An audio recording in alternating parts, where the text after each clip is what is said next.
Serve the people. Serve the people. And that is our commitment. And that is our commitment. We are True FM. Kung inyong naaalala sa kasagsagan ng investigasyon sa pamamayagpag ng Philippine Offshore Gaming Operators o POGO, nabisto na ang POGO operator sa Bamban, Tarlac ay gumamit ng market vendors, barbecue vendors at call center agent bilang dummy incorporators ng POGO Company na iniuugnay kay dating Bamban Mayor Alice Goo. Habang sa flood control scandal, nabuko na ang ilang opisyal ng DPWH ay gumagamit ng mga construction company bilang dummy companies na siyang nakaka-corner ng flood control projects sa Bulacan. Paggamit ng dummy incorporators, dummy companies, modus para kumita ng iligal. Ibinaba ni Pangulong Marcos Jr. ang rice import tariff mula 35% ay ginawa na lamang 15%. Ito po'y ipinatupad ng Agriculture Department kahit na tumututol ang iba't ibang mga farmer organizations at maging ang ilang mga mambabatas. Hindi nagpapatinag si Pangulong Jr. at ang kanyang economic managers sa mga pagtutol na ito sapagkat sinasabi ng gobyerno na ito ang paraan para mapababa ang presyo ng bigas, partikular na ang imported rice. Subalit, hindi ito nangyayari. Mismong ang Department of Agriculture na ang nagsasabi na ang kasalukuyan pong average price ng imported rice na 55.68 pesos per kilo para sa premium rice at 50.87 pesos per kilo sa well-milled na imported rice ay masyadong mataas. Hindi umuubra ang itinakdang maximum suggested retail price ng DA sa imported na bigas. Sa aming naging panayam kay DA spokesperson, Assistant Secretary Arnel de Mesa, natanong namin siya tungkol sa dahilan kung bakit hindi makontrol ang taas ng presyo ng imported rice. Para to address this problem po na hindi po makontrol yung taas ng presyo ng imported rice, I think the proximate cause, kumbaga dito, ay yung pong importer, yung binibigyan ng permit na mag-angkat ng bigas, di po ba? Kasi kapag talagang monopolize niya yung malaking volume sa kanya, meron siyang control sa presyohan po nito, di po ba, Asik? Ano po? Tama yun, Manong Ted. And it practically defeats yung purpose talaga ng rice tarification law. Kasi inalis nga yung karapatan ng importasyon sa gobyerno dahil nga monopolya ng gobyerno at nilipat sa private sector knowing they would know better at mas marami magkakaroon ng competition, mas mumura ang bigas. Yan yung objective talaga eh. Opo. So, kung nadidefeat yung purpose ng talagang objective ng batas, talagang may problema kung ilang kumpanya lamang at sila ang kukontrol sa volume at presyuhan. Yan talaga magkakaroon ng malaking problema. Ika po ni Asek de Mesa, talagang may problema kung ilang kumpanya lamang at sila ang kukontrol sa volume at presyuhan ng imported rice. Cartelization ang tawag dito. Sa ilalim po ng Anti-Agricultural Sabotage Act, ang pagkakasangkot sa kartel ay may kaparusahang habang buhay na pagkakabilanggo. Ang pag-aangkat po ng bigas ay malaya ng pinapayagan sa ilalim ng Rice Tarification Law. Ito nga po ay tinatawag ng liberalized. Basta lamang magbayad ang importer ng kaukulang taripa. Pero kahit na maluwag ang pag-aangkat ng bigas, may regulasyon pa rin pong ipinatutupad ang gobyerno. Hindi ka makakapag-import ng bigas kung wala kang sanitary, phytosanitary import clearance na manggagaling sa Bureau of Plant Industry o BPI, at ang SPS import clearance na ito ang siya mong passes o ticket mo para ka makapagpasok ng bigas. Meron ho bang nakasulat na panuntunan sa pagbibigay po ng SPS import clearance ng BPI sa rice importers? Ito po sana ang gusto naming maliwanagan sa aming naging panayam kay DA spokesperson Dimesa. Ano ho ba ang basis o formula sa pagbibigay po ng alokasyon ng dami ng aangkating bigas ng importer? Meron ho bang kaukulang government regulation dito o issuance na nakasulat? May mga guidelines kung paano mag-apply ng SPSIC, pero alam naman natin, Manong Ted, na as per existing laws and regulations natin, sa Republic Act 11203 plus yung amendment doon, tinanggal na kasi yung quantitative restrictions. So supposed to be nasa liberalized scheme tayo when it comes to rice importation. Oo nga po, liberalized. Pero kung yan nga po ay wala dapat po na restriction, quantitative restriction, ano ho ang pinagbabasihan ng Bureau of Plant Industry para magbigay ng alokasyon ng ganito karaming importasyon ng bigas sa bawat importer? Ano po ang formula? Ano po ang legal basis nila? Basta sumusunod, Ted, doon sa, of course, dapat merong magandang record and then they're compliant with all the documentary requirements, plus meron sila yung mga warehouses na kailangan pag-ambakan.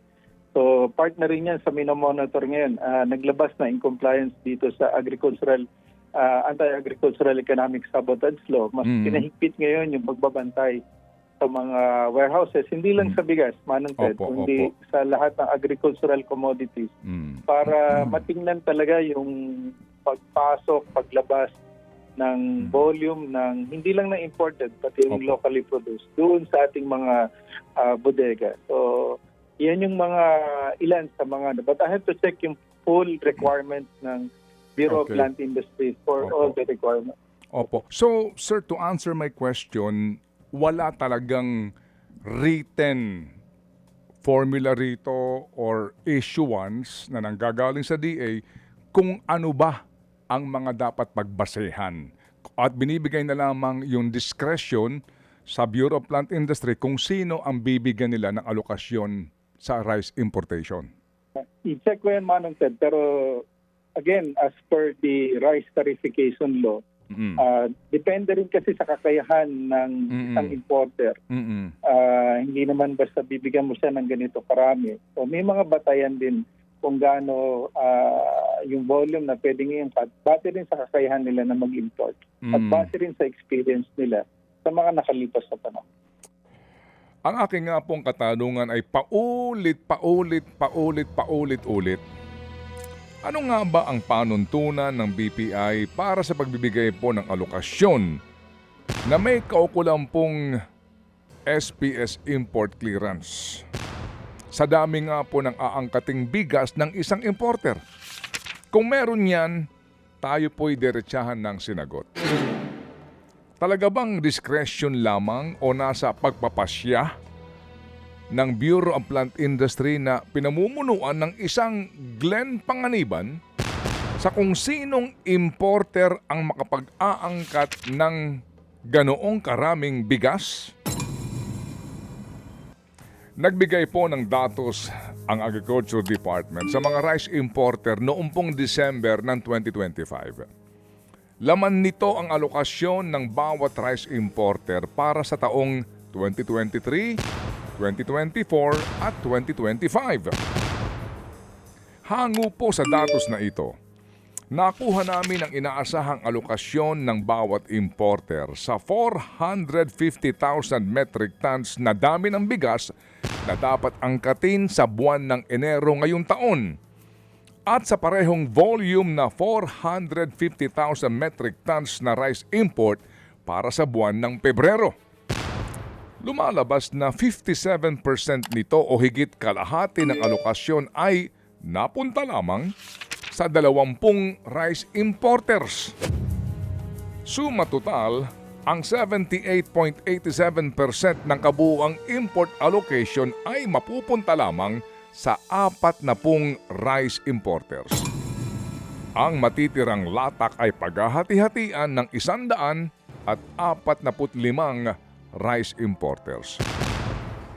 Kapansin-pansin na sa top 20 importers na nakalista sa datos na ito, nabigyan ng 13,511 metric tons na alokasyon ang Beatus Grain Emporium Corporation, habang ang Atara Marketing Incorporated ay mayroong 12,094 metric tons import allocation.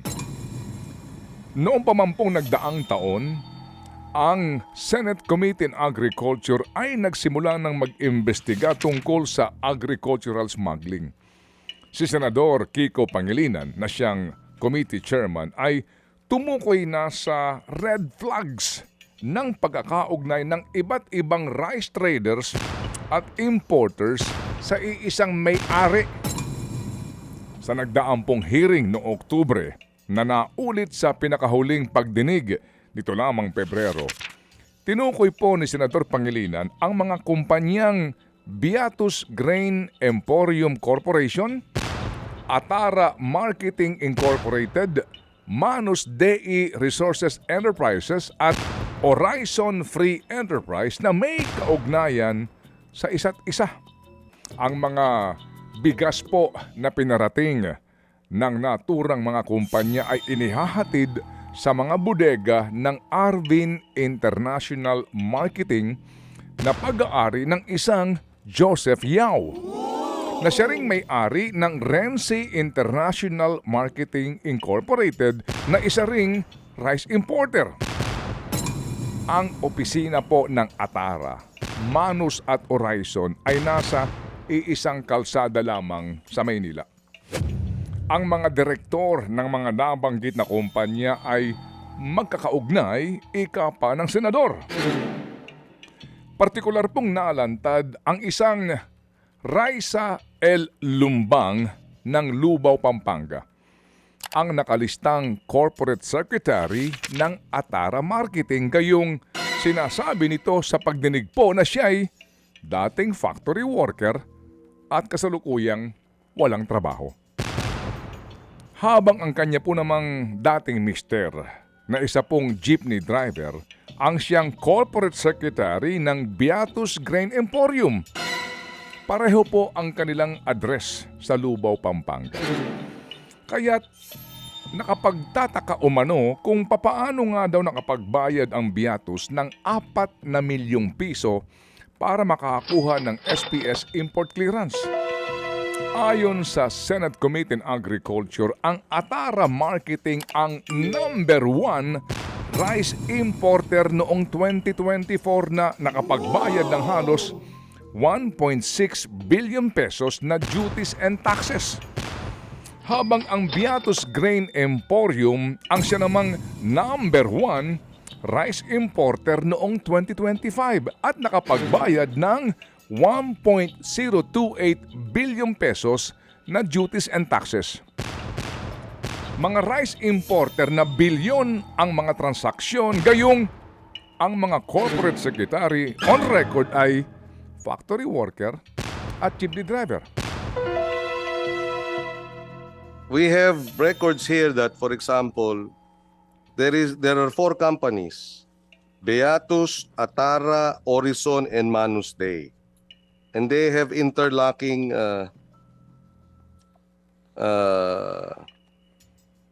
directors. Our concern is the rice importation likewise being how do you call it, controlled, manipulated by a few traders who have been able to corner these sanitary and phytosanitary permits issued by the DA, 811, 821, 812. Diba? Isang kalye, isang area. And mind you, Raison, Manus Day, and Beatus are, the top importers of rice.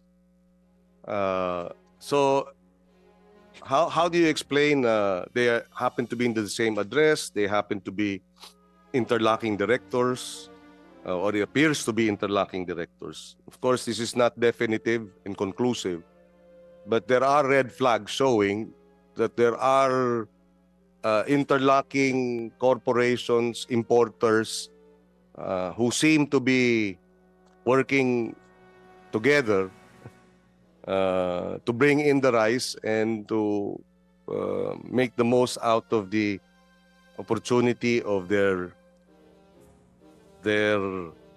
hugeness, diba? Yung kanilang pagiging malaking player gives them power to influence the markets.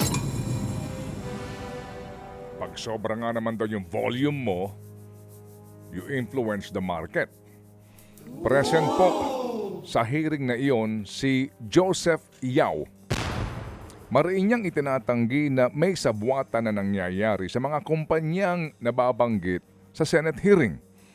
Kinukuha po namin ang kanyang panig para sa isang panayam, ngunit wala pa siyang tugon dito. Sa aming pagsusuri po sa datos na nanggagaling sa Agriculture Department, nabigyan ng malaking alokasyon ng imported rice ang Beatus at Atara para sa buwan ng Pebrero, habang ang Renzi International Marketing Incorporated ay may maliit lamang na alokasyon. Datapwat, kapansin-pansin po na sa inilabas pong datos sa website mismo ng Bureau of Plant Industry, nawalan ng alokasyon ang Beatus at Atara. Pero ang Renzi ay nabigyan ng 32 SPS import clearance na siyang pinakamarami, katumbas ng 52,385 metric tons ng bigas. Bakit biglang nawala ng alokasyon ang Beatus at Atara? Dahil ba sa nasunog na ang mga pangalan ng kumpanya? At ang mga alokasyon para sa kanila ay inilipat, ibinigay naman sa Renzi?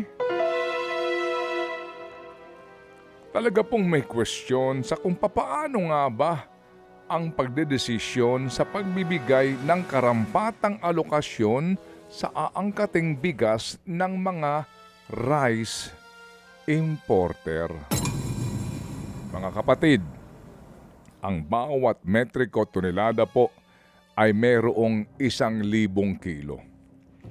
Ang 52,385 metric tons ay katumbas ng 52,385,000 kilos o 1,047,000 kaban ng bigas na may katumbas na 50 kilos bawat sako. Ang landed cost ng imported Vietnam rice ay 1,650 pesos bawat sako. Kasama na dyan ang taripa. Lumalabas na 33 pesos bawat kilo. Ibinebenta ito sa mga retailer sa halagang 2,000 pesos per sako o gaganansya ng 350 pesos sa bawat sako. 350 pesos times 1,047,000. May tinutumbok na ang komite ni Senador Pangilinan na kartel sa rice importation. Ito po'y isang grupo pa lamang ha. Ilan pa kayang kartel ang meron sa mga pinagpala sa lahat ng pinagpalang grupo ng mga rice importer? na siyang nakakakuha ng malaking volume ng rice importation. Ibinaba na nga po ang buwis sa importasyon para daw bumaba ang presyo ng imported rice sa palengke. Ngunit hindi naman nangyayari. Ang nangyayari ngayon ay ang pagbaba ng kita ng gobyerno at ang pagbaba ng kaukulang parte ng mga magsasaka ng palay sa buwis na nakokolekta sa importasyon ng bigas. Lugi na naman ang mga magsasaka. Lugi na naman ang mga Pilipino. Talo na naman ang bayan.